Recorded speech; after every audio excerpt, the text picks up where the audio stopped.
La compagnie Caravelle présente Carnet d'art podcast.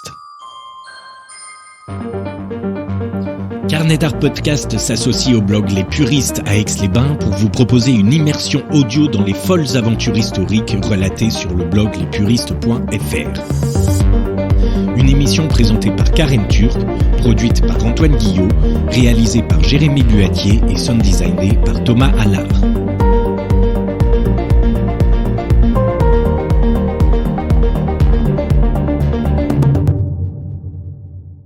Bonjour Karen, bonjour Arthur. Bonjour Antoine. Bienvenue dans Carnet d'art podcast pour ce numéro 0 des puristes en podcast. On va parler un petit peu de ce qu'est les puristes, de cette rencontre avec Carnet d'art podcast, pourquoi on a voulu faire ce projet. Carnet d'art podcast et les puristes, c'est avant tout la rencontre de nous et l'envie de partager, de mettre du sens commun dans les deux démarches qu'on a. Toi avec les puristes, qui est donc un blog qui parle d'Aix-les-Bains, des alentours, du bord du lac, à la fois sur les actualités, à la fois sur des archives, du patrimoine, de la mise en avant de commerçants, de démarches d'initiatives locales. Mais ce qui va nous intéresser dans notre association, c'est justement cet aspect culture et patrimoine que vous développez dans les puristes, parce que vous faites des petites enquêtes en fait sur des histoires parfois insolites qui se sont passées à Aix-les-Bains. Exact. Eh bien, merci beaucoup Antoine pour ces mots d'introduction et puis à mon tour déjà de te remercier. Merci pour l'invitation et la main tendue qui est celle de Carnet d'art vis-à-vis des puristes. Alors quand tu me vous vois, c'est non pas parce que tu me vous vois moi, mais tu vous vois une équipe. J'ai la chance d'être entourée de manière ponctuelle ou régulière par de super personnes très engagées, très motivées par l'idée de valoriser leur ville, leur territoire, à leur manière, avec leur regard et puis leur technique, leur maîtrise de la photographie, de l'écriture. Et c'est pour nous une nouveauté d'arriver sur le format podcast. Donc un très grand merci de nous accueillir. On a vraiment hâte de pouvoir partager avec Arthur aujourd'hui ces récits des puristes, notamment sur l'histoire de notre belle ville, Aix-les-Bains, une ville qui a été prisée à l'ère de la Belle Époque et qui est toujours prisée par les bébés, n'est-ce pas Arthur ? Alors on peut se pencher un petit peu sur les puristes. Les puristes, c'est créé en quelle année ? Alors les puristes, c'est un blog qui est arrivé comme beaucoup de projets qui a émergé en 2020 en fait. Pendant le confinement. Premier confinement. Et derrière ça, on peut dire qu'il y avait quand même la recherche de sens, quoi. Il y avait une quête de sens de ta part qui a créé ce blog et qui a emporté, comme tu le disais, toute une équipe derrière qui fait tourner la machine maintenant, puisqu'il y a le blog, il y a les réseaux sociaux, et puis vous arrivez en podcast, ce qui est quand même pas rien. Oui, en fait, ce blog, il a la particularité d'être tenu par moi essentiellement, mais avec toute une série de bénévoles, et je les remercie encore.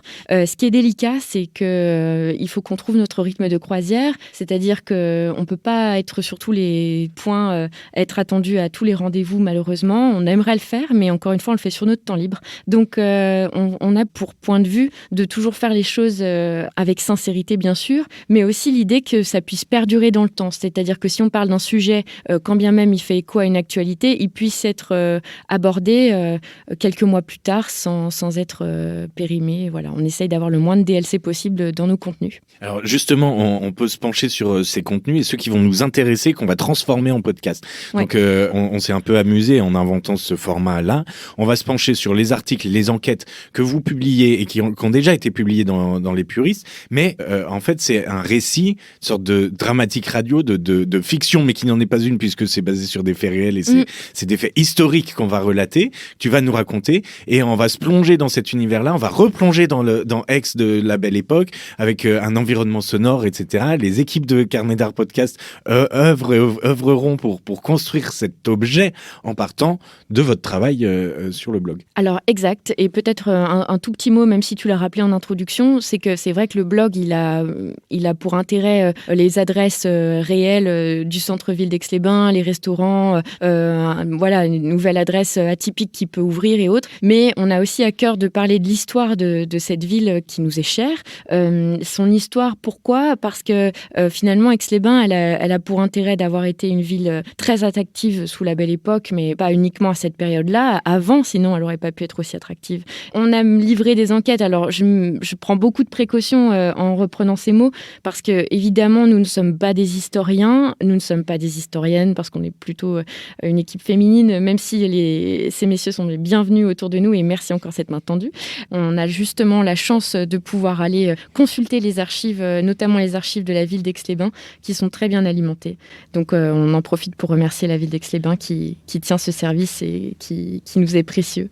Très bien, mais on y voit un petit peu plus clair. Karen, alors on propose de se lancer dans le premier épisode qui doit être publié maintenant. Et on part sur ce premier épisode dans une histoire mais incroyable. On va voir. On donne donc le top départ de cette collaboration et de cette série d'émissions assez incroyable. On va le voir avec des histoires incroyables aussi. Et on souhaite longue vie à cette collaboration. Longue vie à cette collaboration. Merci Karen. beaucoup. Merci Karen. Merci Antoine.